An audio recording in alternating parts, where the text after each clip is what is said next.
Pratica di conversazione e ascolto.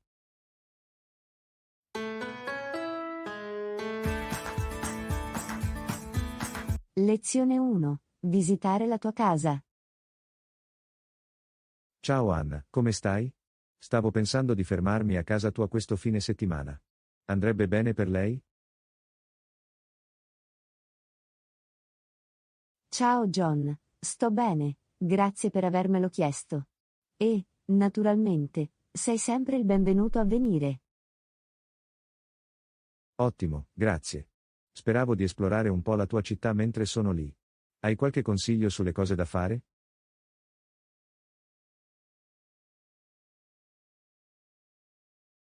Assolutamente. C'è un grande parco nelle vicinanze con bellissimi sentieri e un lago. E ci sono anche alcuni ottimi ristoranti e caffè nel centro della città. Sembra perfetto. E potrei portare alcuni giochi da tavolo o un mazzo di carte se sei pronto.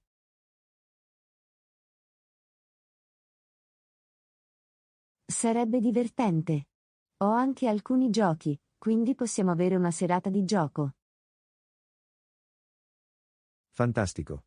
E se non ti dispiace, mi piacerebbe cucinarci la cena una sera.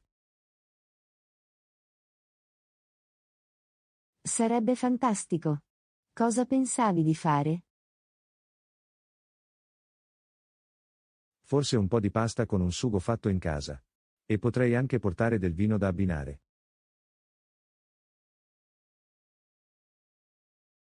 Sembra delizioso. E solo perché tu lo sappia, sono vegetariano. Ma sono sicuro che possiamo inventare un piatto gustoso insieme. Nessun problema. Adoro sperimentare nuove ricette. E c'è qualcosa che non mangi oltre alla carne?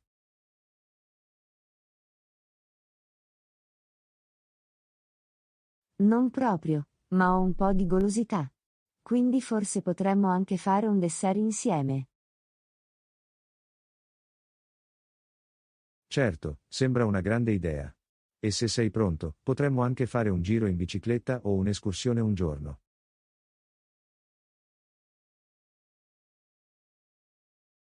Sarebbe fantastico. Ho in mente alcuni fantastici sentieri se sei pronto per una piccola avventura.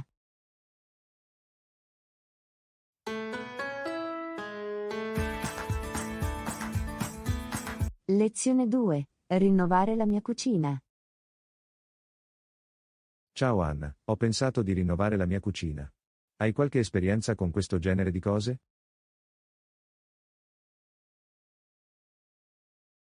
Ciao Giovanni.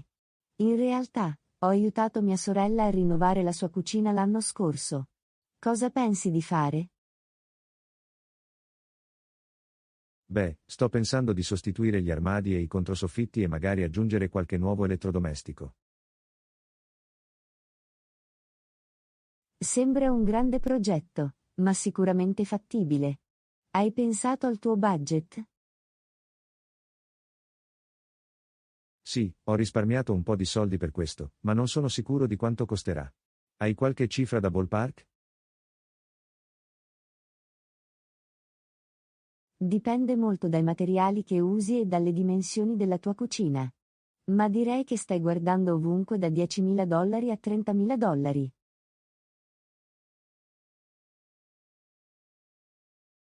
Wow, è più di quanto mi aspettassi. Ma immagino che ne valga la pena se aggiungerà valore alla mia casa. Assolutamente. Ed è una buona idea investire in materiali ed elettrodomestici di qualità, in modo che durino a lungo. Questo è un buon punto. Avete consigli per appaltatori o progettisti? Sì, ce ne sono alcuni buoni nella zona. Ma assicurati di ottenere alcune citazioni e controllare i riferimenti prima di assumere qualcuno. Grazie per il consiglio. E stavo anche pensando di aggiungere forse una piccola isola al centro della cucina. Che ne pensi?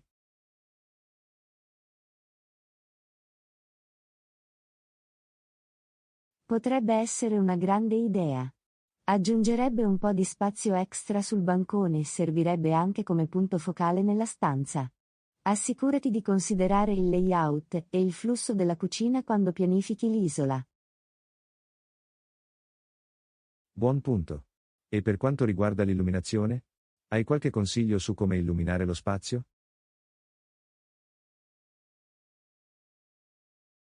Sicuramente.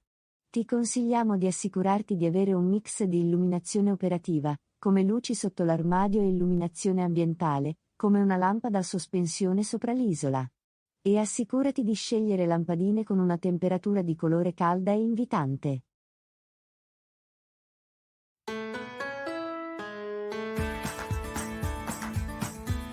Lezione 3. Leggere il giornale ogni giorno. Ehi Anna, leggi ancora il giornale tutti i giorni? Ciao Giovanni. In realtà, lo faccio. Adoro iniziare la giornata con una tazza di caffè e il giornale del mattino. E tu? Ero abituato, ma ultimamente ho ricevuto la maggior parte delle mie notizie online. Pensi che mi stia perdendo qualcosa? Beh, penso che ci sia qualcosa da dire per tenere un giornale fisico tra le mani. E può essere un buon modo per scoprire articoli e storie che potresti non vedere online. Questo è un buon punto. E mi piace anche l'idea di sostenere il giornalismo locale. Esattamente. E c'è qualcosa nel rituale della lettura del giornale che trovo confortante e radicante. Posso sicuramente vederlo. E hai qualche sezione o colonna preferita che ti assicuri sempre di leggere?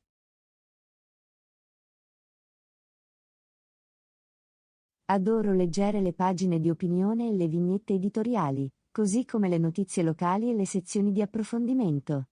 E tu? Mi assicuro sempre di controllare la sezione sportiva e mi piace anche leggere le notizie commerciali e tecnologiche. Queste sono tutte grandi sezioni. E penso che sia importante avere una comprensione a tutto tondo di ciò che sta accadendo nel mondo. Sicuramente. E hai qualche raccomandazione per giornali o fonti di notizie che dovrei controllare?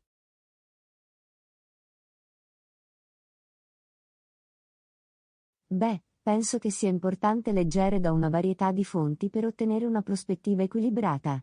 Ma alcuni dei miei preferiti sono The New York Times, The Washington Post e The Guardian. Queste sono tutte grandi fonti. E hai qualche consiglio per rimanere informato e impegnato con le notizie? Penso che sia importante trovare una routine che funzioni per te, sia che si tratti di leggere il giornale con il caffè del mattino o di dedicare del tempo alla sera per recuperare gli eventi del giorno. Ed è anche utile seguire giornalisti e organizzazioni di notizie sui social media per rimanere aggiornati sulle ultime notizie.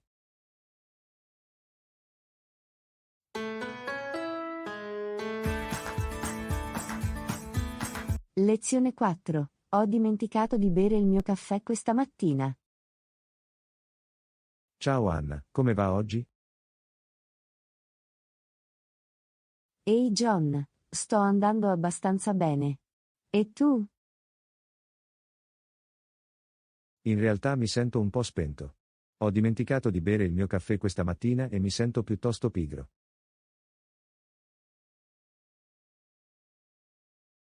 Oh no, questa è la sensazione peggiore.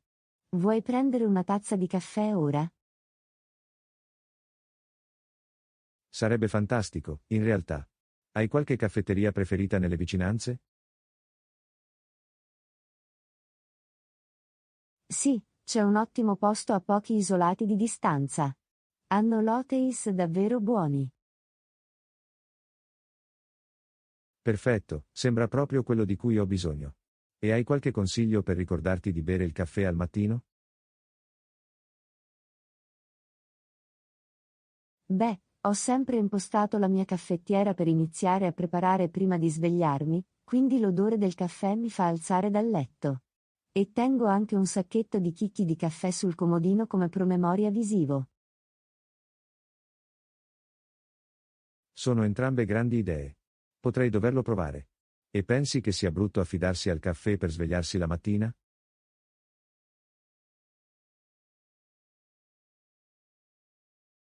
Penso che vada bene con moderazione.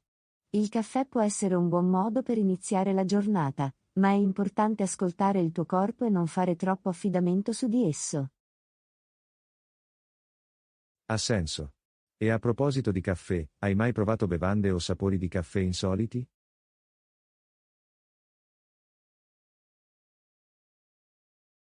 In realtà, ho provato un latte alla lavanda di recente, ed è stato davvero buono. E ho anche avuto un latte alla curcuma prima, il che è stato interessante. Wow, non ne ho mai sentito parlare prima. Suonano davvero unici. E hai qualche caffetteria o caffè preferito che ti piace visitare?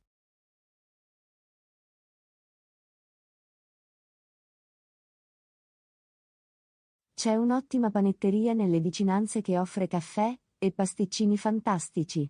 E mi piace anche andare in questo piccolo caffè accogliente in centro che ha davvero un buon caffè versato.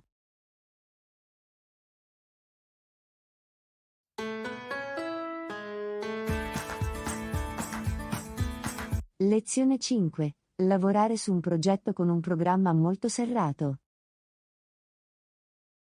Ciao Anna, ho appena scoperto che dobbiamo lavorare su un progetto con un programma davvero serrato. Sei pronto per la sfida?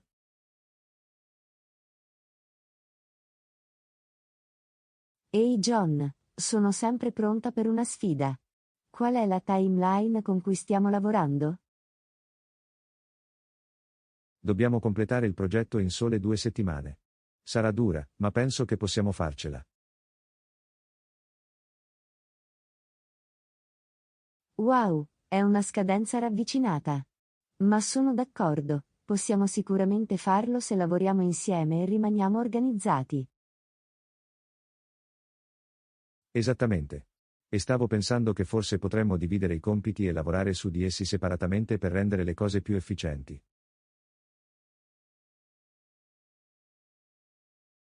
È una grande idea.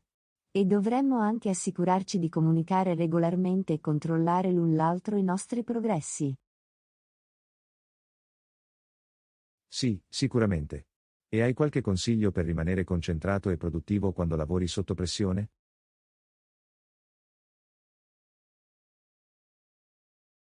Penso che sia importante dare priorità ai tuoi compiti e fare un programma o una lista di cose da fare per rimanere in pista.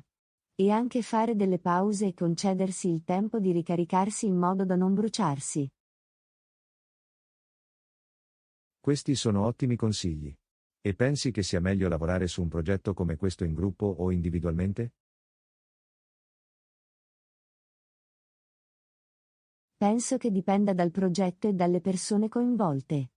Ma in questo caso, penso che lavorare in gruppo sarà più efficiente ed efficace. Sono d'accordo. E hai qualche esperienza di lavoro su progetti con scadenze ravvicinate come questo prima?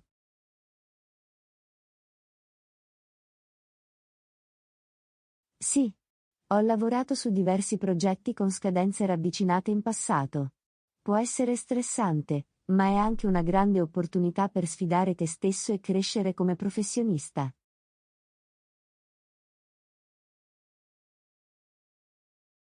Questo è un buon punto. E hai qualche suggerimento su come possiamo sfruttare al meglio il nostro tempo e le nostre risorse limitate? Beh, penso che sia importante concentrarsi prima sui compiti più importanti, e poi lavorare sui dettagli più piccoli in seguito, se abbiamo tempo. E anche essere aperti al feedback e disposti ad apportare modifiche lungo il percorso.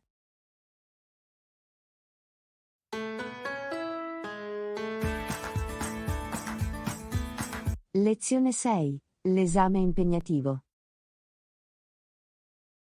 Ehi Anna, come va? Come hai trovato l'esame? Ehi John. È stato piuttosto impegnativo, ad essere onesti. Non mi aspettavo che fosse così difficile. Sì, so cosa intendi. Ho trovato anche alcune delle domande davvero difficili. Come vi siete preparati?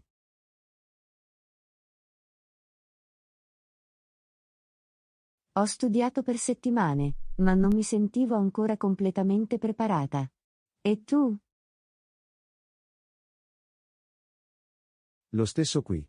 Ho passato molto tempo a studiare, ma c'erano ancora alcune domande di cui non ero sicuro. Hai trovato qualche parte particolare dell'esame più difficile delle altre?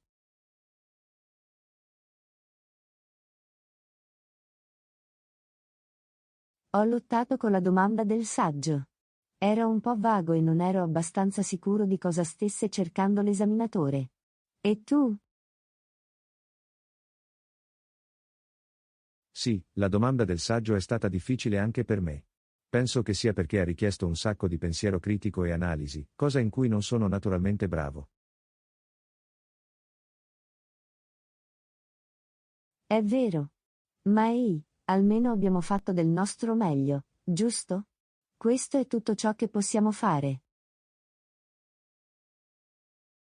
Assolutamente. E chissà, forse l'esaminatore sarà indulgente e ci darà qualche voto in più. Incrociamo le dita.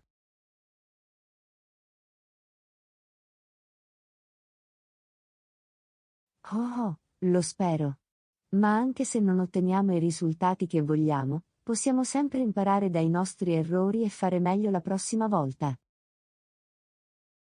Sicuramente. E non è la fine del mondo se non passiamo.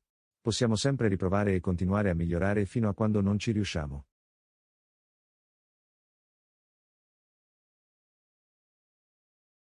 Esattamente. È tutta una questione di perseveranza e resilienza. E chissà, forse ci sorprenderemo e faremo meglio di quanto pensassimo. Questo è lo spirito. Aspettiamo e vediamo cosa succede, e nel frattempo, celebriamo il fatto che abbiamo dato il massimo.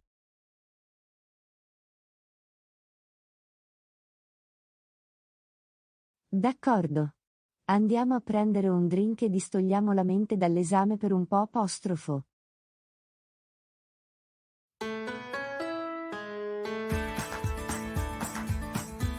Lezione 7. Che ne dici di prendere un drink dopo il lavoro? Ehi Anna, com'è andata la tua giornata di lavoro? È stato piuttosto stressante, ad essere onesti. Sono contento che sia finita. Sì, ti sento. Ero sommerso di riunioni tutto il giorno. Ma ho un'idea per rilassarmi, che ne dici di prendere un drink dopo il lavoro?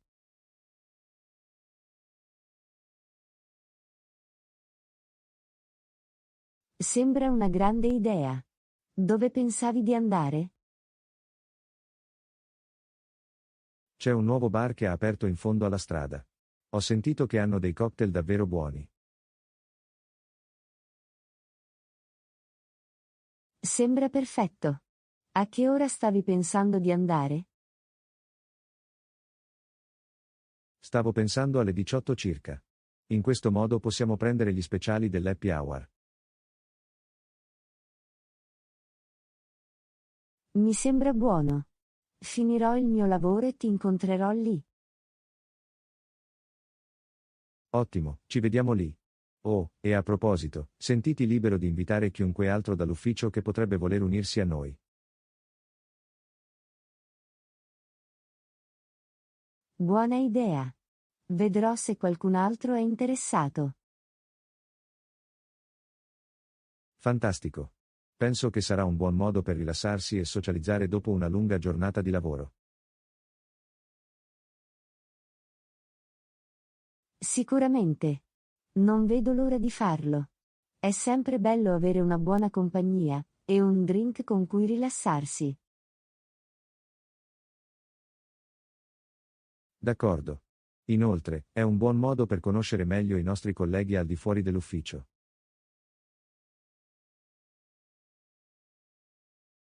Assolutamente. Penso che sia importante avere un buon equilibrio tra lavoro e vita privata, e questo è un perfetto esempio di questo. Andiamo a divertirci.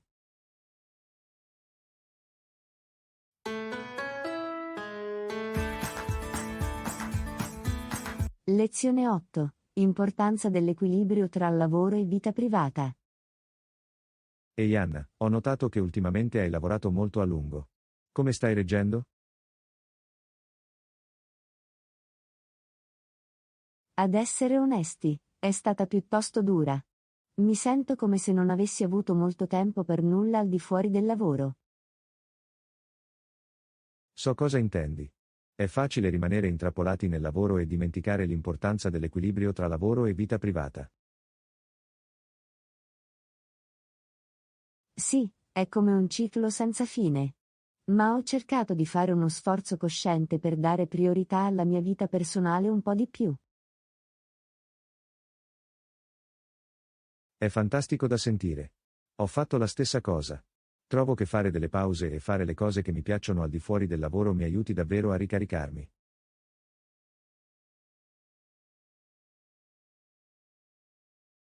Sicuramente. E non si tratta solo di fare delle pause, si tratta anche di stabilire dei limiti e assicurarsi che il lavoro non prenda il sopravvento su tutta la tua vita. Esattamente. È importante avere un sano equilibrio tra lavoro e vita personale, in modo da poter essere felici, sani e produttivi in entrambe le aree.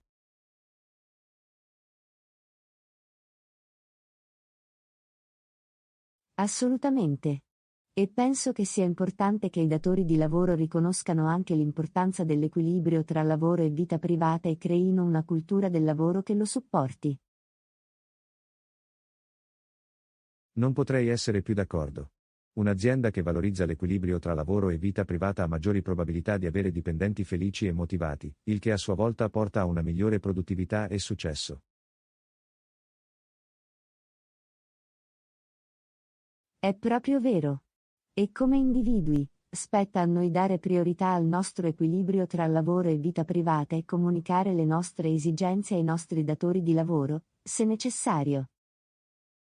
Sì, la comunicazione è fondamentale.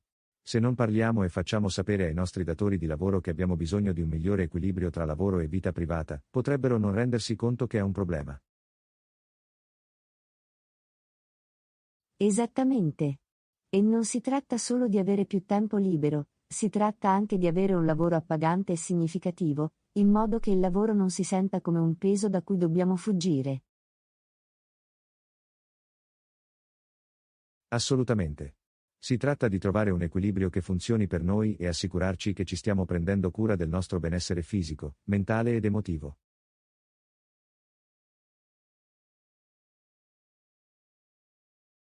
Non potrei essere più d'accordo. La vita è troppo breve per trascorrere tutto il nostro tempo al lavoro e trascurare le nostre vite personali. Assicuriamoci di dare priorità al nostro equilibrio tra lavoro e vita privata, e di vivere la vita al massimo.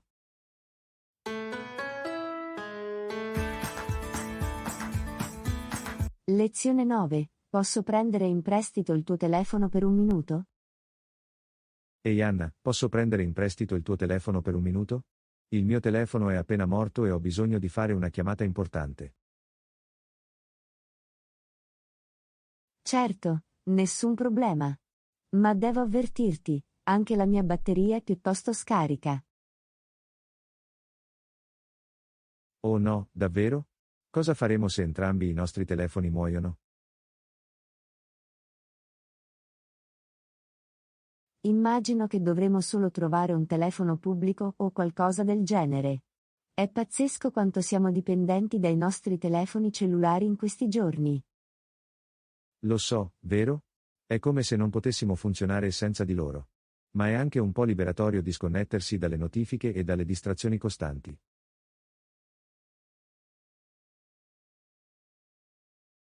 Sì, sono d'accordo. A volte è bello essere presenti nel momento, senza la costante voglia di controllare i nostri telefoni. Sicuramente. Ed è anche un buon promemoria per portare sempre con sé un caricabatterie portatile o una batteria di riserva, solo in caso di emergenze come questa. Questo è un buon punto.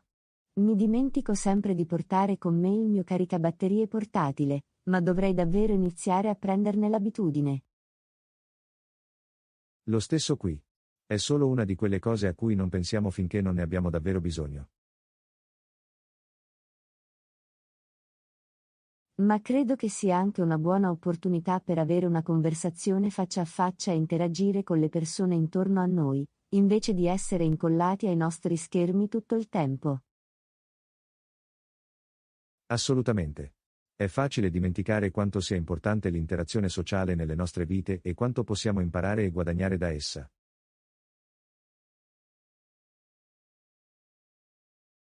E non si tratta solo di interazione sociale, si tratta anche di avere la possibilità di essere presenti e consapevoli nel momento. Quando siamo costantemente distratti dai nostri telefoni, possiamo perdere la bellezza e la ricchezza di ciò che ci circonda. Hai assolutamente ragione. È importante essere presenti e consapevoli in tutto ciò che facciamo, che si tratti di parlare con un amico o di godere di una bella vista.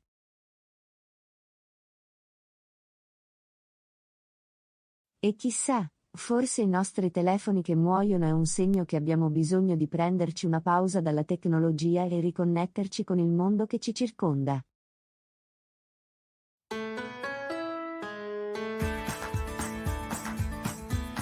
Lezione 10. Il tuo Wi-Fi funziona? Ehi Anna, il tuo Wi-Fi funziona? Non riesco a connettermi a internet. No, neanche la mia funziona. Sembra che il Wi-Fi sia disconnesso. È fastidioso. Ero nel bel mezzo di un progetto importante e ora non riesco ad accedere a nessuno dei miei file. So cosa intendi. Avevo intenzione di recuperare un po' di lavoro stasera, ma ora sembra che dovrò trovare qualcos'altro da fare. Sì, è frustrante quando ci affidiamo così tanto alla tecnologia e ci fallisce. Ma forse questo è un segno che dobbiamo prenderci una pausa e fare qualcosa offline per cambiare.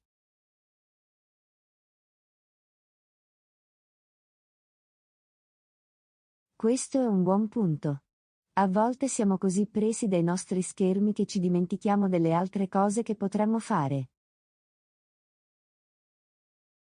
Esattamente. Forse potremmo andare a fare una passeggiata fuori o leggere un libro invece di fissare i nostri computer.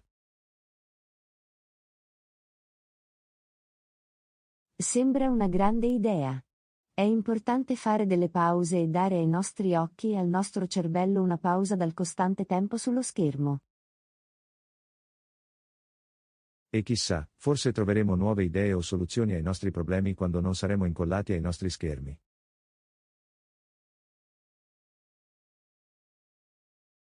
È vero.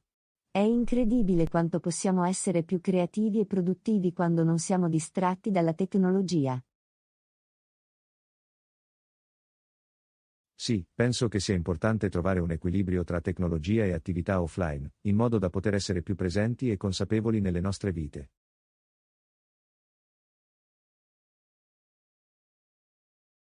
Non potrei essere più d'accordo. E non si tratta solo di bilanciare le nostre vite personali, ma anche le nostre vite lavorative. A volte è facile perdersi nel mondo digitale e dimenticare l'importanza della comunicazione e della collaborazione faccia a faccia. Assolutamente. Ed è anche importante ricordare che la tecnologia non è infallibile. Abbiamo bisogno di avere piani di backup e modi alternativi di fare le cose, nel caso in cui qualcosa vada storto.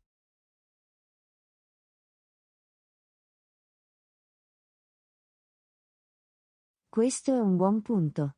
È sempre bene avere un piano B e nel frattempo, cogliamo l'occasione per disconnetterci dalla tecnologia e goderci le cose semplici della vita.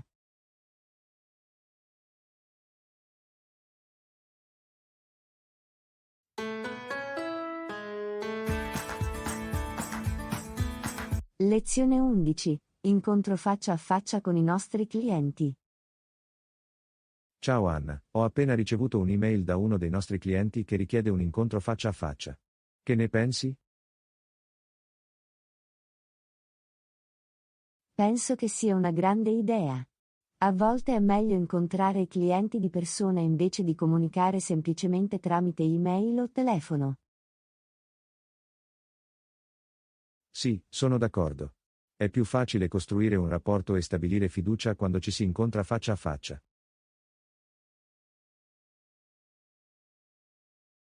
Esattamente.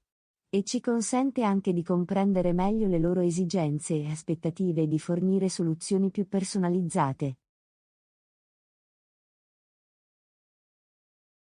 Questo è un buon punto. Inoltre, è sempre bello avere la possibilità di mostrare i nostri prodotti o servizi di persona e rispondere a qualsiasi domanda possano avere.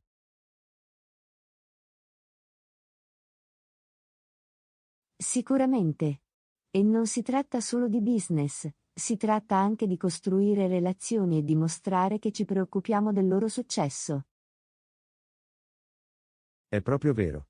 E un incontro faccia a faccia può anche essere una grande opportunità per raccogliere feedback e idee per migliorare.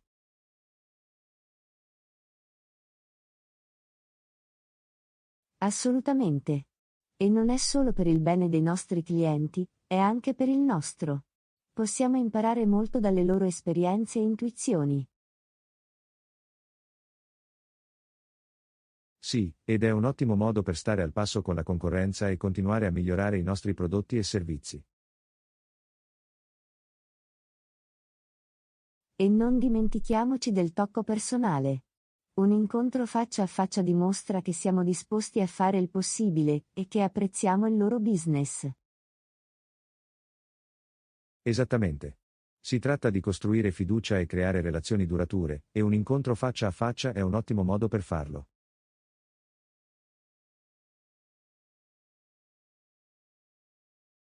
E non si tratta solo di impressionare il cliente, ma anche di assicurarci di soddisfare le sue esigenze e fornire le migliori soluzioni possibili.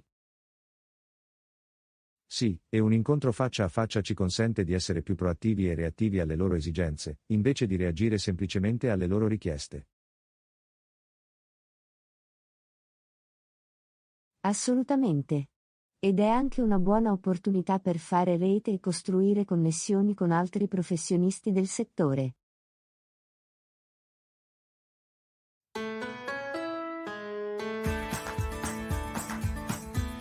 Lezione 12. Piani per le vacanze estive con i tuoi bambini. Ehi Anna, hai dei piani per le vacanze estive con i tuoi bambini? Non ancora, ho cercato di trovare alcune idee. E tu?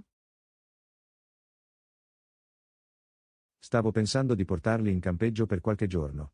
È un ottimo modo per disconnettersi dalla tecnologia e godersi la natura. È una grande idea. Stavo pensando di portare i miei figli in spiaggia. Amano giocare nella sabbia e nuotare nell'oceano. Sì, anche la spiaggia è sempre una buona opzione. È un ottimo modo per rimanere attivi e godersi il sole.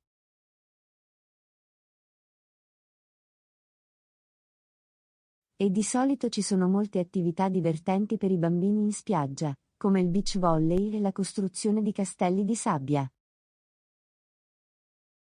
È vero. E ci sono anche molti grandi eventi e festival locali durante l'estate a cui possiamo portare i nostri bambini. Questo è un buon punto. È importante trovare un equilibrio tra attività all'aperto ed esperienze culturali, in modo che i nostri bambini possano imparare e crescere in modi diversi. Assolutamente.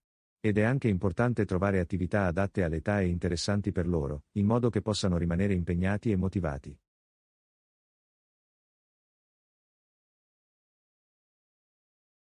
E non dimentichiamo l'importanza del tempo in famiglia.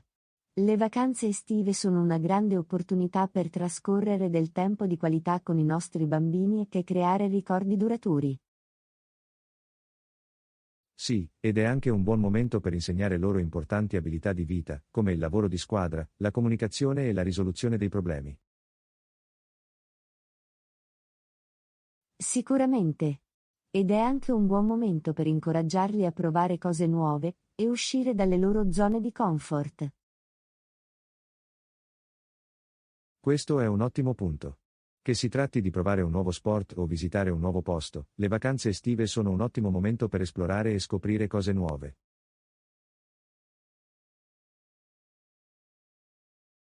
E non si tratta solo di quello che facciamo, ma anche di come lo facciamo. Assicuriamoci di affrontare le vacanze estive con una mentalità positiva e avventurosa, in modo che i nostri figli possano imparare dal nostro esempio.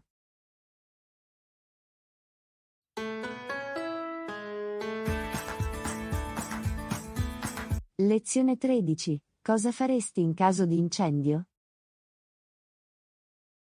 Ehi Anna, hai mai pensato a cosa faresti in caso di incendio? In realtà, l'ho fatto. Penso che sia importante essere preparati e sapere cosa fare in caso di emergenza. Questo è un buon punto. È meglio prevenire che curare. Avete delle precauzioni di sicurezza in atto?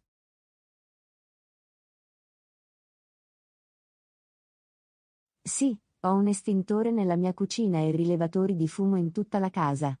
E tu?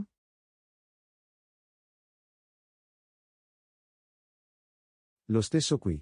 E mi assicuro anche di controllare regolarmente le batterie dei miei rilevatori di fumo. Questo è un buon promemoria. È importante assicurarsi che le nostre attrezzature di sicurezza funzionino correttamente. Assolutamente.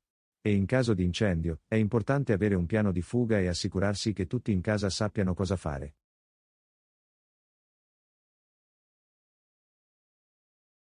Sì, ed è importante praticare il piano di fuga con la tua famiglia in modo che tutti sappiano cosa fare in caso di emergenza. Questo è un ottimo punto. Ed è anche importante mantenere la calma e non farsi prendere dal panico in caso di incendio. Sicuramente. Il panico può peggiorare le cose e portare a decisioni sbagliate. Ed è importante sapere quando evacuare e quando rimanere, a seconda della situazione. Sì, ed è anche importante avere un punto di incontro designato al di fuori della casa in modo che tutti possano essere contabilizzati. Questo è un buon punto. E in caso di incendio, è importante chiamare i servizi di emergenza e segnalare la situazione il prima possibile.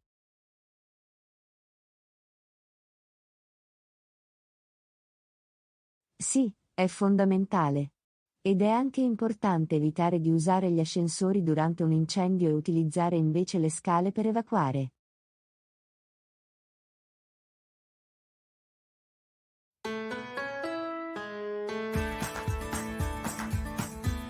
Lezione 14. Le fragole fanno davvero bene alla salute. Ehi Anna, lo sapevi che le fragole fanno davvero bene alla salute? Davvero?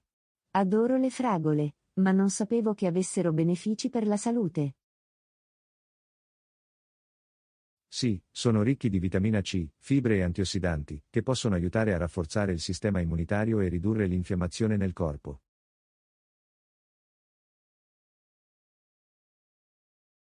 È davvero interessante. Non avevo idea. E sono anche a basso contenuto di calorie, giusto? Sì, è vero. Sono un'ottima opzione se stai cercando di guardare il tuo peso. E ho anche sentito che possono aiutare a migliorare la salute della pelle e prevenire le rughe. Sì, è perché sono ricchi di vitamina C, che aiuta a promuovere la produzione di collagene nella pelle.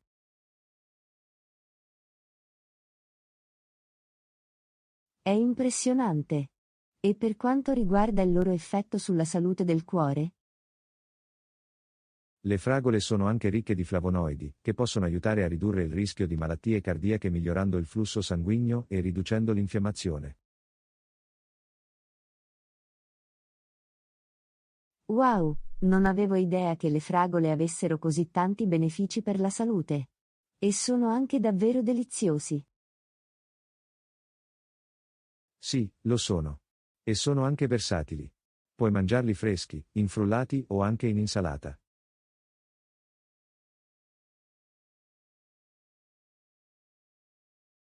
E sono di stagione durante l'estate, il che li rende ancora più piacevoli da mangiare. È vero. Ed è un ottimo momento per sperimentare diverse ricette e diventare creativi con il modo in cui le usi. E non dimentichiamo i vantaggi di sostenere gli agricoltori locali acquistando fragole fresche dal mercato contadino.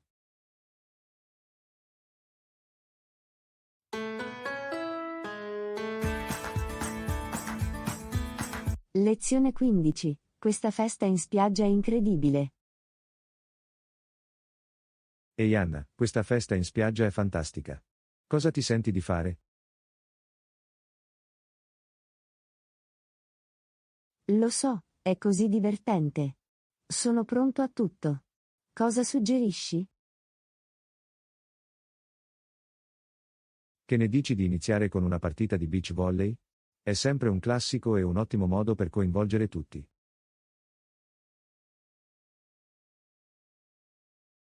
Sembra una grande idea. E possiamo creare squadre e fare un mini torneo. Sì, sarebbe davvero divertente. E dopo, potremmo fare una nuotata nell'oceano e rinfrescarci.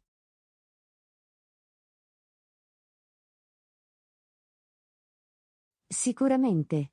E potremmo anche noleggiare alcuni paddleboard o kayak ed esplorare la costa. È una grande idea. E per coloro che non vogliono fare alcuna attività fisica, potremmo allestire una tenda da spiaggia e avere un'area relax.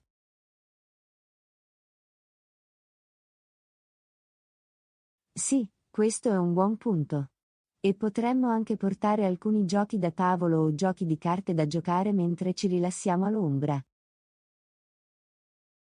È una grande idea. E potremmo anche fare un barbecue e cucinare del cibo delizioso per tutti i gusti.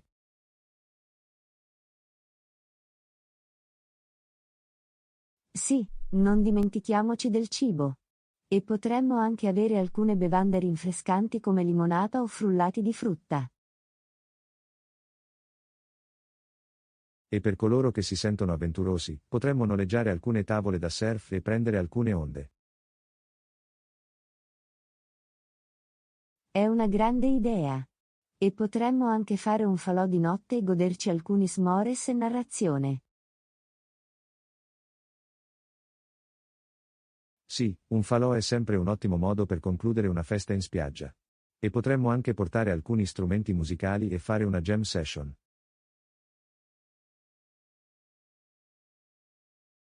Sembra molto divertente.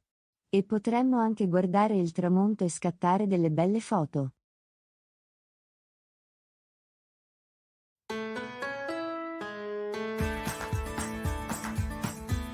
Lezione 16. Utilizzare meno piatti monouso. Ehi Anna, hai mai pensato a quanti rifiuti produciamo con piatti e utensili monouso?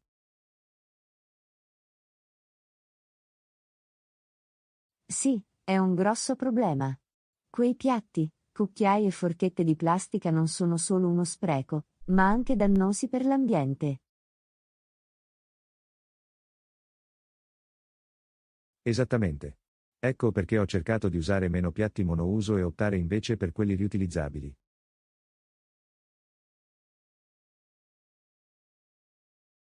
È una grande idea. E non si tratta solo di ambiente, si tratta anche di risparmiare denaro a lungo termine. Sì, è vero. Ed è anche più conveniente avere un set di piatti e utensili riutilizzabili che puoi usare più e più volte.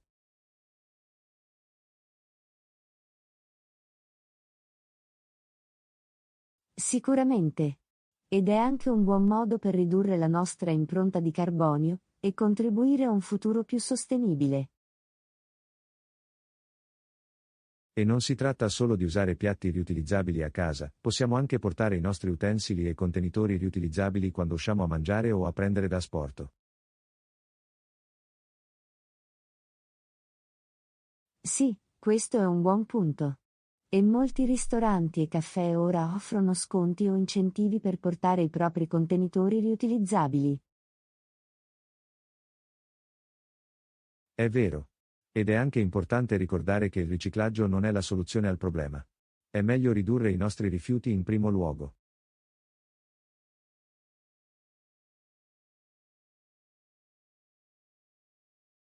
Assolutamente. E utilizzando meno piatti e utensili monouso, stiamo facendo un passo nella giusta direzione. E per quelle volte in cui abbiamo bisogno di usare piatti o utensili monouso, dovremmo cercare di scegliere quelli compostabili o biodegradabili.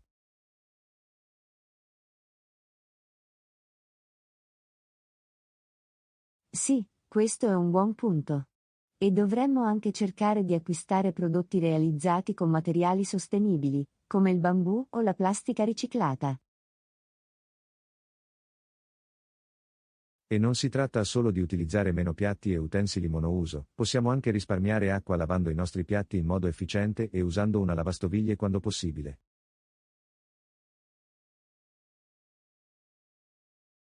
È vero.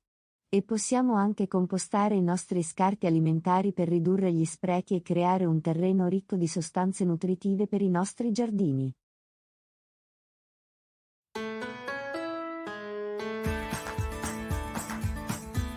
Lezione 17. Impegnarsi in un'organizzazione di beneficenza. Ehi Anna, hai mai pensato di impegnarti in un'organizzazione di beneficenza? Sì. Penso che sia importante restituire alla comunità e sostenere le cause che sono importanti per noi. Questa è una grande mentalità da avere. Hai trovato qualche organizzazione che ti interessa supportare? Sì, ho cercato organizzazioni locali che supportano l'istruzione e l'alfabetizzazione per i bambini. Questa è una grande causa. E ho esaminato organizzazioni che forniscono acqua pulita e servizi igienico-sanitari alle comunità bisognose.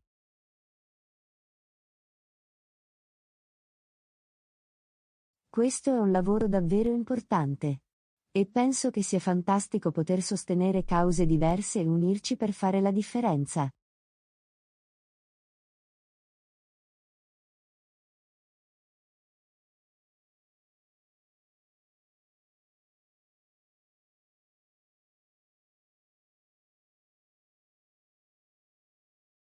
Sì, questo è un buon punto. E possiamo anche aumentare la consapevolezza su queste cause e incoraggiare gli altri a sostenerle. E impegnandoci in un'organizzazione di beneficenza, possiamo creare un senso di scopo e realizzazione nelle nostre vite.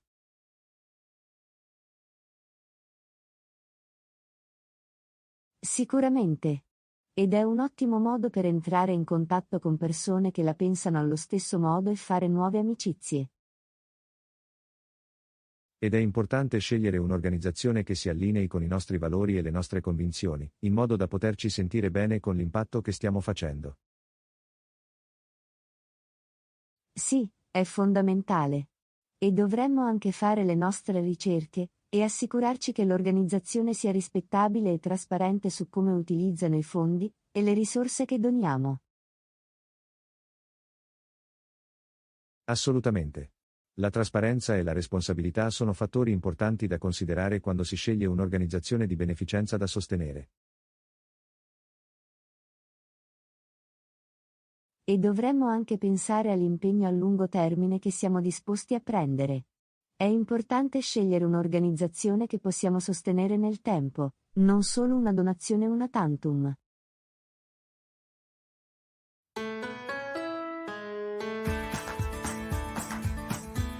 Lezione 18. Ho difficoltà a convincere questo bambino ad ascoltarmi. Ehi Anna, cosa c'è che non va? Sembri sconvolto. È solo che ho difficoltà a convincere questo bambino ad ascoltarmi. Mi sento come se avessi provato di tutto e niente sembra funzionare. Sembra frustrante. Cosa hai provato finora? Ho cercato di essere ferma, usando rinforzi positivi e persino stabilendo chiare conseguenze per non ascoltare. Sembra che tu abbia provato molti approcci diversi. Hai provato a parlare con il bambino e chiedergli perché non ascolta?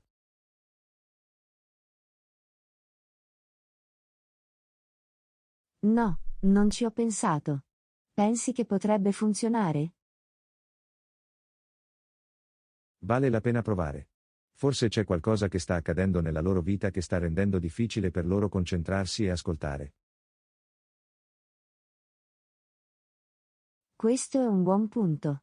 E forse parlando con loro, posso anche dimostrare che mi preoccupo di loro e del loro benessere. Esattamente. Ed è importante ricordare che ogni bambino è diverso e ciò che funziona per uno potrebbe non funzionare per un altro.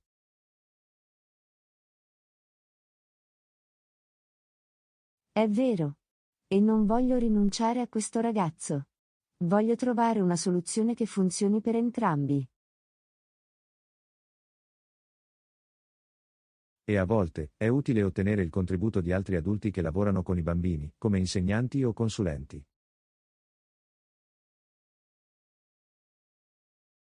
Sì, è una grande idea. E forse possono offrire alcuni spunti o strategie a cui non ho pensato. E non dimentichiamo il potere del rinforzo positivo. Quando il bambino ascolta, assicurati di lodarlo e premiarlo per il suo buon comportamento.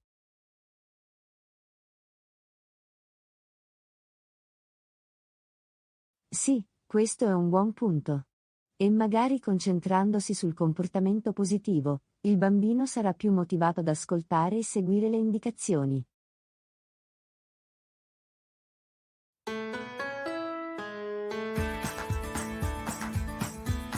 Lezione 19. Viaggio in bicicletta. Ehi Anna, sei mai stata in bicicletta prima? Sì. Adoro esplorare nuovi posti in bicicletta. È fantastico. Qual è il tuo posto preferito per fare un viaggio in bicicletta? Mi è piaciuto molto andare in bicicletta per la campagna in Francia. Lo scenario era mozzafiato. Sembra incredibile. E ci sono così tanti vantaggi nell'andare in bicicletta, come fare esercizio fisico e stare nella natura.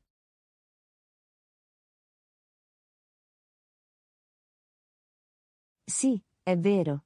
Ed è anche un ottimo modo per entrare in contatto con la cultura locale e incontrare nuove persone. E non è necessario essere un ciclista esperto per fare un viaggio in bicicletta. Ci sono opzioni per tutti i livelli di abilità. Questo è un buon punto.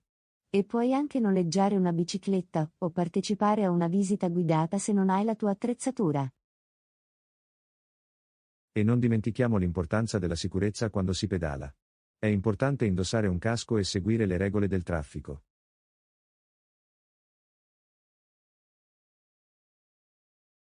Sì, la sicurezza dovrebbe essere sempre la nostra massima priorità. Ed è anche importante portare molta acqua e snack per rimanere idratati ed energizzati. E dovremmo anche essere consapevoli dell'ambiente ed evitare di gettare rifiuti o danneggiare le aree naturali. È vero. E possiamo anche ridurre la nostra impronta di carbonio scegliendo di andare in bicicletta invece di guidare un'auto. E non si tratta solo di fare un viaggio in bicicletta per piacere, possiamo anche usare le biciclette come mezzo di trasporto per le commissioni quotidiane o il pendolarismo. Sì, è un ottimo modo per incorporare il ciclismo nella nostra vita quotidiana e ridurre la nostra dipendenza dalle auto.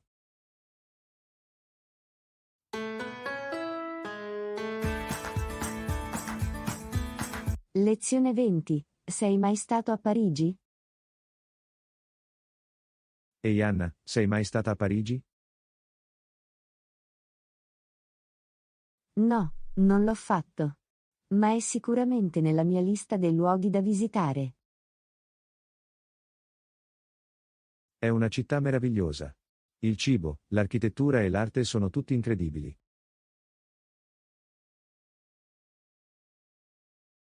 Sembra meraviglioso. Quali sono alcune delle attrazioni da non perdere a Parigi? La Torre Eiffel è sicuramente da non perdere. E il Museo del Louvre ha alcune delle opere d'arte più famose al mondo.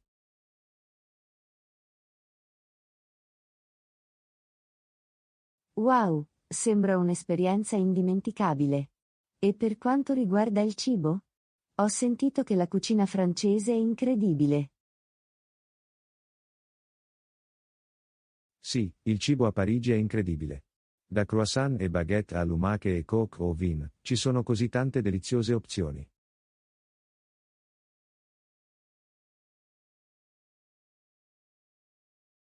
Sembra fantastico. E la vita notturna? C'è molto da fare la sera?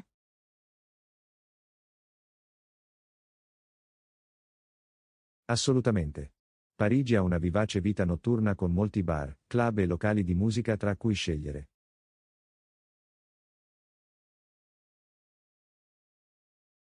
È fantastico. E per quanto riguarda i trasporti? È facile spostarsi in città? Sì, il sistema di trasporto pubblico a Parigi è molto efficiente e facile da usare. E puoi anche noleggiare biciclette o fare una passeggiata per esplorare la città.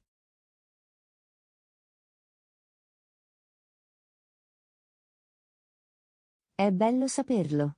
E per quanto riguarda la barriera linguistica? Hai bisogno di conoscere il francese per spostarti? È sempre utile conoscere alcune frasi francesi di base, ma molte persone a Parigi parlano inglese e sono felici di aiutare i turisti. È bello sentirlo. Grazie Giovanni.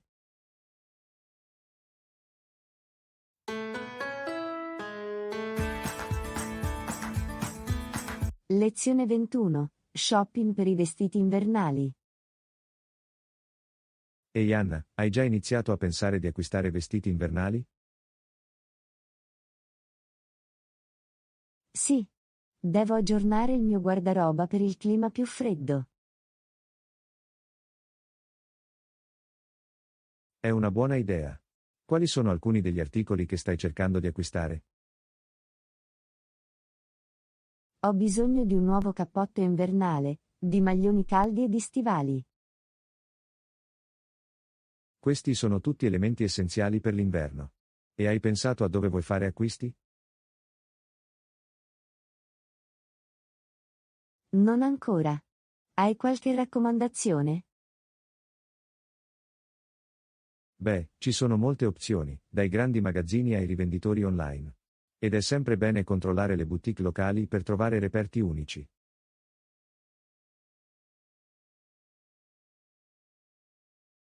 Questo è un buon punto. E per quanto riguarda il rimanere entro un budget? Hai qualche consiglio per questo? Sì, è importante stabilire un budget e rispettarlo. E puoi anche cercare saldi e sconti per risparmiare denaro.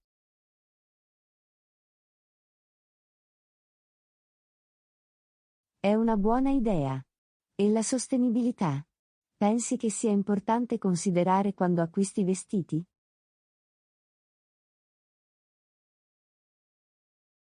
Assolutamente. Il fast fashion ha un grande impatto sull'ambiente, quindi è importante scegliere abiti realizzati con materiali sostenibili e supportare i marchi che danno priorità alla sostenibilità.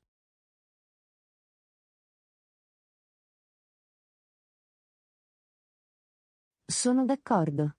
E ci sono materiali o marchi specifici che consiglieresti? Consiglierei di cercare abiti realizzati con cotone organico, materiali riciclati o tessuti sostenibili come il bambù. E ci sono molti marchi che danno priorità alla sostenibilità, come Patagonia ed Everlane.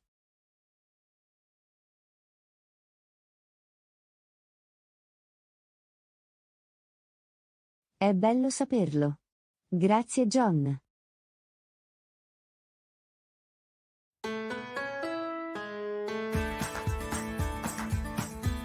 Lezione 22. Processo di check-in in aeroporto. Ehi Anna, hai mai avuto problemi con il processo di check-in in aeroporto? Sì. Può essere un po' confuso e stressante, soprattutto se non hai familiarità con le procedure.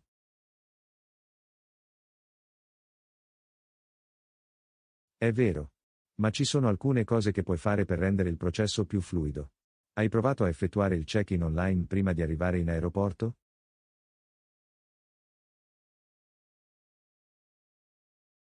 Sì. Sicuramente consente di risparmiare tempo, e può rendere il processo meno stressante. Questo è un buon punto. E quando arrivi all'aeroporto, assicurati di avere tutti i documenti necessari, come il passaporto e la carta d'imbarco, facilmente accessibili.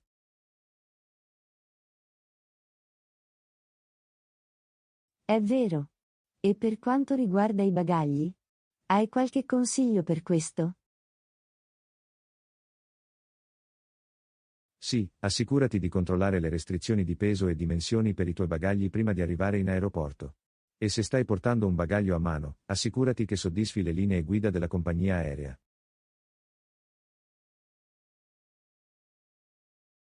È una buona idea. E per quanto riguarda la sicurezza? Pensi che sia importante arrivare presto per questo? Assolutamente. Si consiglia di arrivare in aeroporto almeno 2 ore prima del volo per consentire il tempo sufficiente per i controlli di sicurezza e eventuali ritardi imprevisti.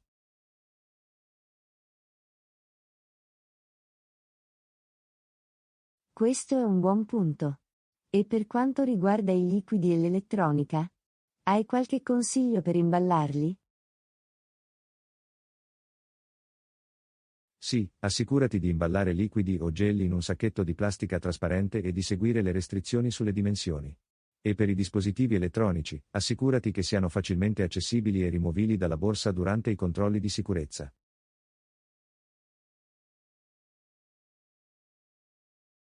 È una buona idea. E per quanto riguarda il processo di imbarco? Hai qualche consiglio per questo? Sì, presta attenzione agli annunci di imbarco e ascolta il numero della tua fila o gruppo. E assicurati di avere la carta d'imbarco e il documento d'identità pronti da mostrare all'agente del gate.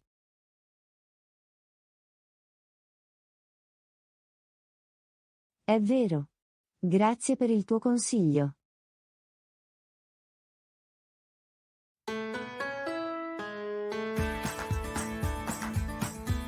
Lezione 23. Ho sentito che hai problemi ad asciugare i vestiti. Ehi Anna, ti ho sentito dire che hai problemi ad asciugare i vestiti. Quale sembra essere il problema?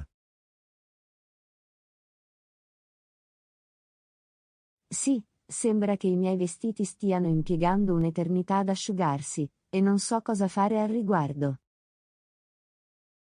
È frustrante. Hai controllato la trappola per lanugine nel tuo essiccatore? Una trappola per lanugine intasata può far sì che i vestiti impieghino più tempo ad asciugarsi. Questo è un buon punto. Farò in modo di pulirlo. Ma anche quando appendo i miei vestiti ad asciugare, ci vuole ancora molto tempo. Hai provato a usare uno stendino o ad appenderli fuori in una giornata di sole? Questi metodi possono essere più efficienti dell'essiccazione all'aria in ambienti chiusi. Non l'ho ancora provato. Ci proverò sicuramente. Ma quando fuori piove o fa troppo freddo? In tal caso, puoi provare a utilizzare un deumidificatore per rimuovere l'umidità dall'aria e accelerare il processo di asciugatura. È una buona idea. E per quanto riguarda il tipo di tessuto? Pensi che potrebbe essere un fattore? Sì, alcuni tessuti impiegano più tempo ad asciugarsi rispetto ad altri. I tessuti sintetici come il poliestere e il nylon possono richiedere più tempo per asciugarsi rispetto ai tessuti naturali come il cotone o la lana. Ha senso. E per quanto riguarda la quantità di vestiti che stai cercando di asciugare contemporaneamente? Sovraccaricare l'asciugatrice o appendere troppi vestiti su uno stendino può anche rallentare il processo di asciugatura. È importante dare a ogni articolo abbastanza spazio per consentire la circolazione dell'aria.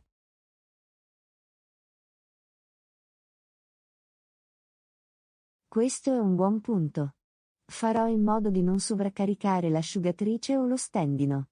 E per quanto riguarda l'impostazione della temperatura sull'essiccatore?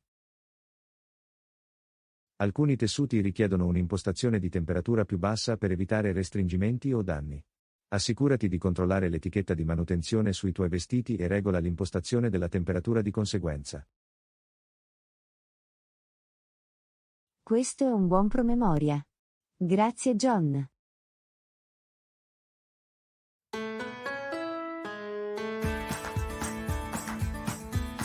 Lezione 24. Cosa faremmo se finissimo il petrolio come fonte di energia? Ehi Anna, hai mai pensato a cosa faremmo se finissimo il petrolio come fonte di energia?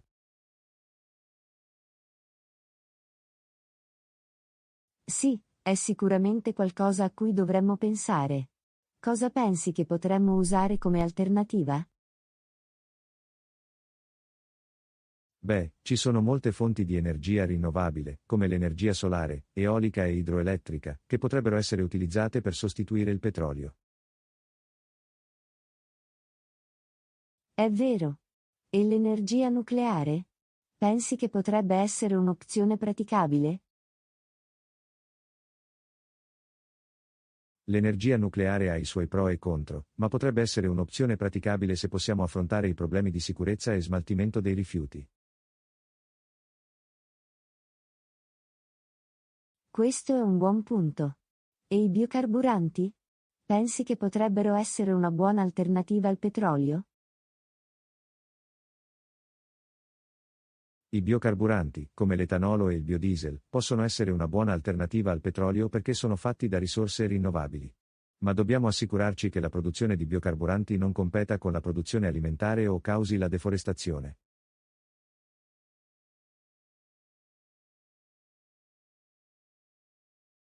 Questo è un buon punto. E la geotermia?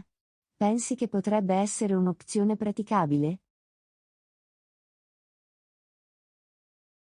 L'energia geotermica, che proviene dal calore della Terra, può essere un'opzione praticabile in aree con elevata attività geotermica. Ma non è una soluzione diffusa per il fabbisogno energetico del mondo.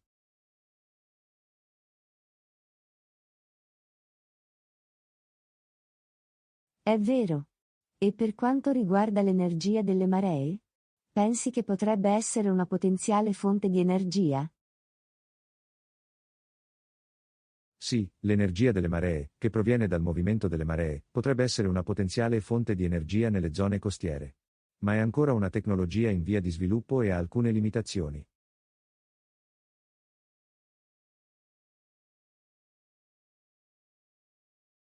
È interessante. E che dire del costo del passaggio a fonti di energia rinnovabili? Pensi che sarebbe fattibile per tutti?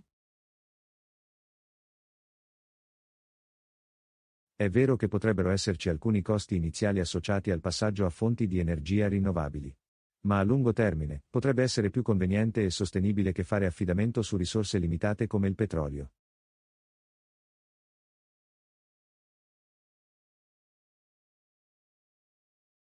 Questo è un buon punto.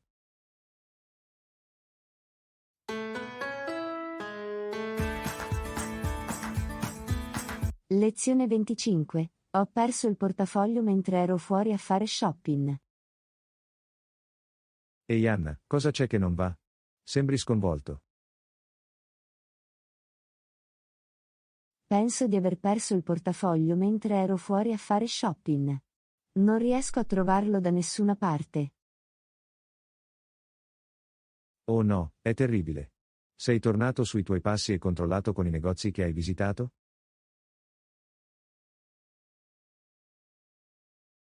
Sì. Ma finora, nessuna fortuna. Hai cancellato le tue carte di credito e avvisato la tua banca? Sì, l'ho fatto non appena mi sono resa conto che mancava il mio portafoglio. Questo è un buon inizio. E hai presentato una denuncia alla polizia? Non ancora. Ma stavo pensando di farlo se non trovo presto il mio portafoglio. È una buona idea. E nel frattempo, dovresti monitorare i tuoi conti e il rapporto di credito per assicurarti che non ci siano attività sospette. Sì, l'ho fatto. Ma mi sento ancora così frustrato e preoccupato. Posso capire perché. Perdere il portafoglio può essere un'esperienza stressante e travolgente. Ma cerca di rimanere calmo e concentrati sul prendere le misure necessarie per proteggerti.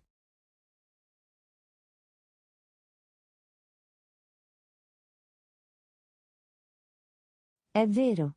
E devo anche iniziare a pensare di sostituire il contenuto del mio portafoglio, come il mio documento d'identità e altri documenti importanti.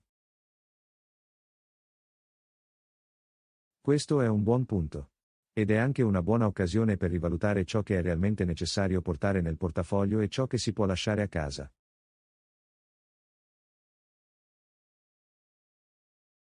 È vero. E voglio anche essere più attento in futuro a tenere traccia delle mie cose.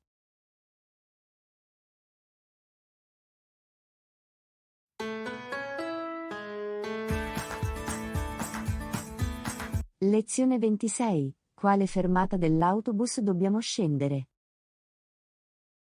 Ehi Anna, ti ricordi a quale fermata dell'autobus dobbiamo scendere per andare al supermercato? Penso che sia quello dopo il parco, ma non ne sono sicura. Fammi controllare la mappa. Ok, suona bene. Non voglio perdere la fermata e dover camminare troppo lontano. Secondo la mappa, la fermata dell'autobus di cui abbiamo bisogno è quella dopo il parco, come pensavo. Ottimo, grazie per aver controllato. E vi ricordate da che parte della strada si trova il supermercato? Penso che sia sul lato sinistro della strada. Ma possiamo chiedere all'autista dell'autobus di confermare. È una buona idea. E per quanto riguarda l'autobus di ritorno? A quale fermata dovremmo aspettare? Dovremmo aspettare alla stessa fermata in cui siamo scesi. È lì che si fermerà l'autobus di ritorno. Ok, ha senso. E se perdiamo l'autobus di ritorno? Conosci il programma per il prossimo?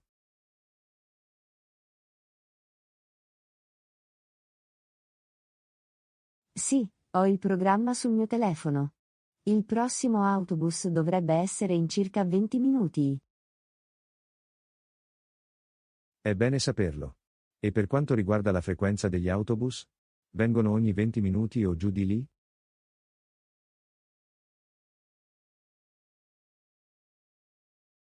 Sì, secondo il programma, gli autobus passano ogni 15-20 minuti durante il giorno. Bene. E per quanto riguarda il costo del viaggio in autobus? Abbiamo bisogno di un cambio esatto o possiamo usare una carta?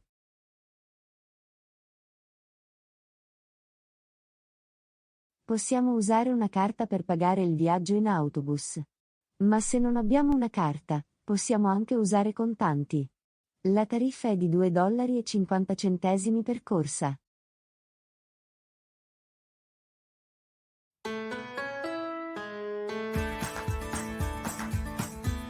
Lezione 27. Piano di riserva per l'energia in caso di interruzione di corrente.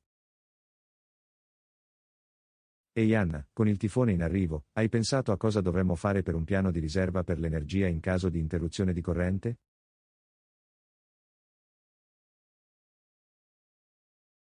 Questo è un buon punto. Penso che dovremmo avere alcune forniture di emergenza come torce elettriche e batterie a portata di mano, per ogni evenienza. Sì, è un buon inizio. Ma cosa succede se l'interruzione di corrente dura per un po'? Avete qualche idea per una soluzione più a lungo termine?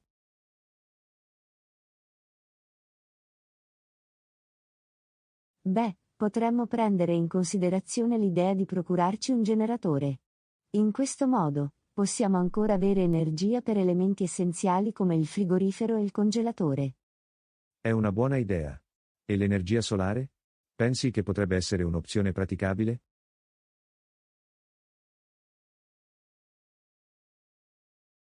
L'energia solare potrebbe funzionare, ma potrebbe essere costosa da installare. Tuttavia, potrebbe essere un buon investimento a lungo termine. Questo è un buon punto. E che dire di un power bank di backup per i nostri telefoni e altri dispositivi? Sì, anche questa è una buona idea. Al giorno d'oggi facciamo molto affidamento sui nostri dispositivi, quindi è importante assicurarsi di poterli ancora utilizzare in caso di interruzione di corrente. Esattamente. E la cucina? Hai qualche idea su come possiamo cucinare senza elettricità?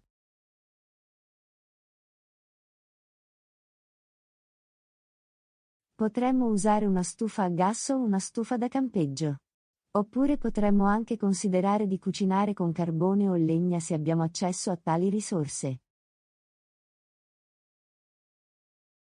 Questo è un buon suggerimento. E che dire di stare al caldo se la corrente si spegne nei mesi più freddi? Potremmo usare coperte e strati per stare al caldo, ma potremmo anche prendere in considerazione l'idea di ottenere una stufa portatile che funzioni a propano o cherosene. È una buona idea. E l'acqua? Hai qualche idea su come possiamo accedere all'acqua pulita in caso di emergenza?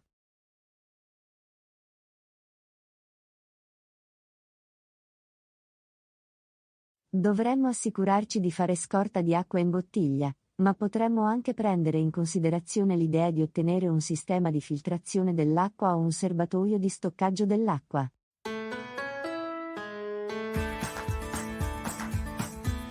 Lezione 28. La persona più potente del mondo. Ehi Anna, chi pensi sia la persona più potente del mondo?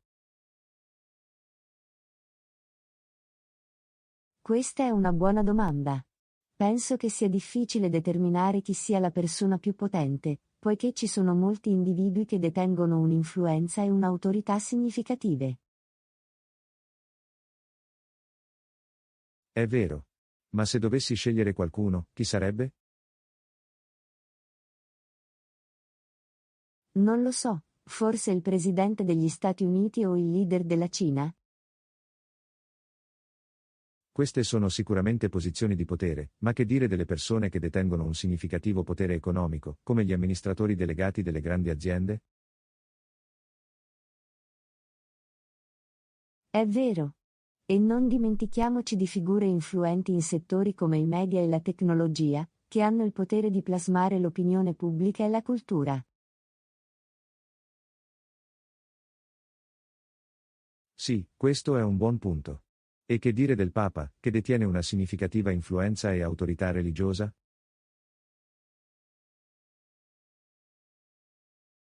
È vero. E ci sono anche altri leader di organizzazioni religiose che detengono un potere e un'influenza significativi. Assolutamente. E che dire degli individui che detengono un significativo potere militare, come i capi di Stato di paesi con grandi forze militari?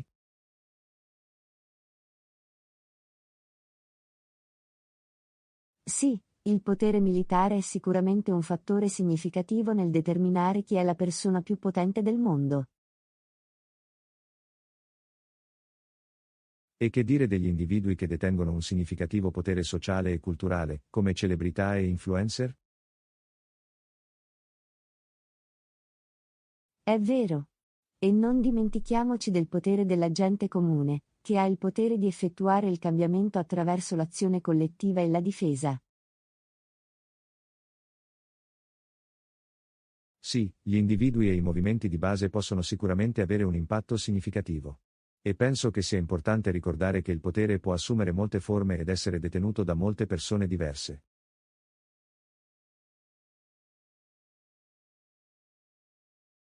Sono d'accordo. Ed è anche importante considerare come viene usato il potere e se viene usato per il bene superiore o per il guadagno personale.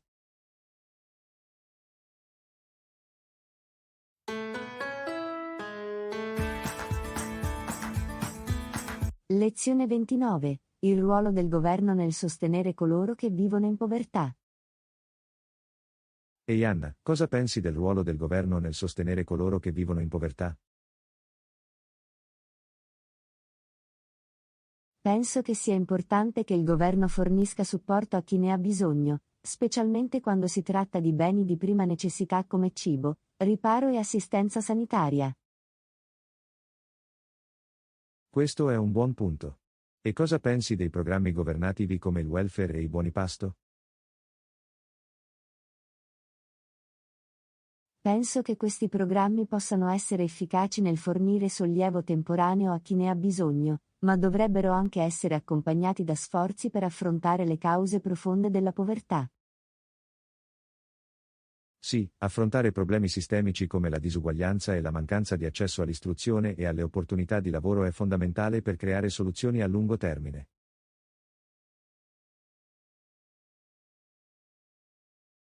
Esattamente. E penso anche che sia importante che il governo lavori con altre organizzazioni e agenzie per fornire un approccio globale alla riduzione della povertà.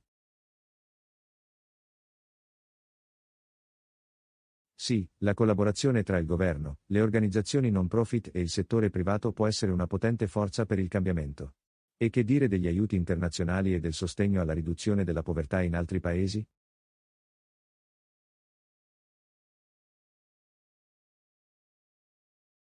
Penso che sia importante che il governo fornisca sostegno agli sforzi di riduzione della povertà a livello globale, specialmente nei paesi in via di sviluppo dove le risorse possono essere limitate. Questo è un buon punto. E che dire del ruolo dell'istruzione nella riduzione della povertà? L'istruzione è fondamentale per rompere il ciclo della povertà e fornire alle persone le competenze e le conoscenze di cui hanno bisogno per avere successo. Sì, investire nell'istruzione e fornire accesso a un'istruzione di qualità per tutti può avere un impatto significativo sulla riduzione della povertà. E che dire dell'accesso all'assistenza sanitaria e agli alloggi a prezzi accessibili?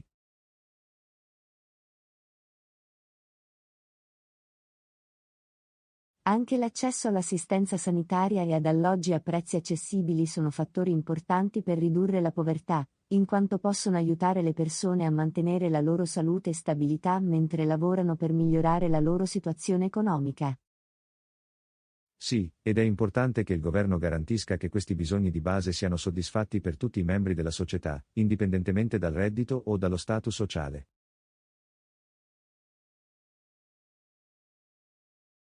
Sono d'accordo. E non dimentichiamo l'importanza di creare una rete di sicurezza sociale solidale e inclusiva per coloro che potrebbero avere difficoltà a sbarcare il lunario.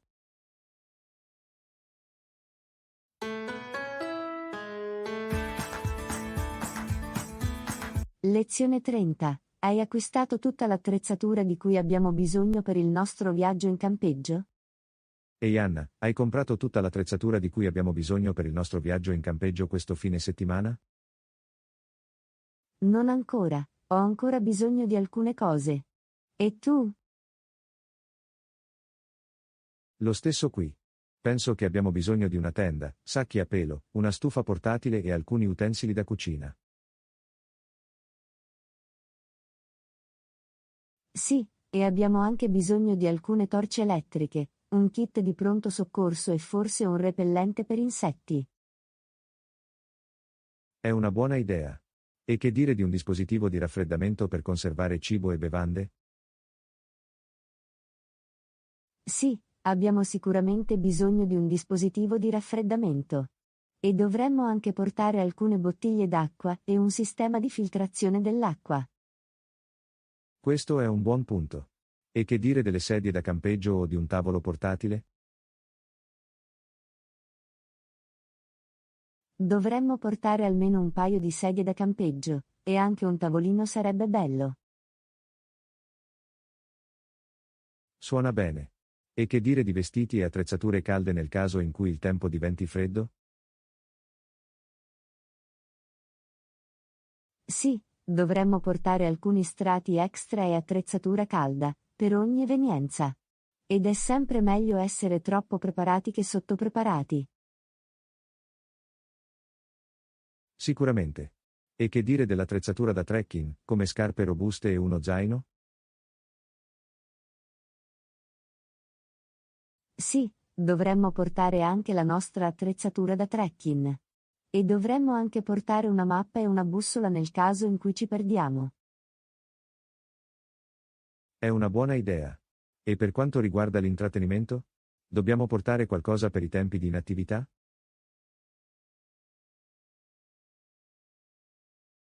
Potremmo portare un mazzo di carte o alcuni giochi da tavolo per l'intrattenimento, e forse alcuni libri o un lettore musicale portatile.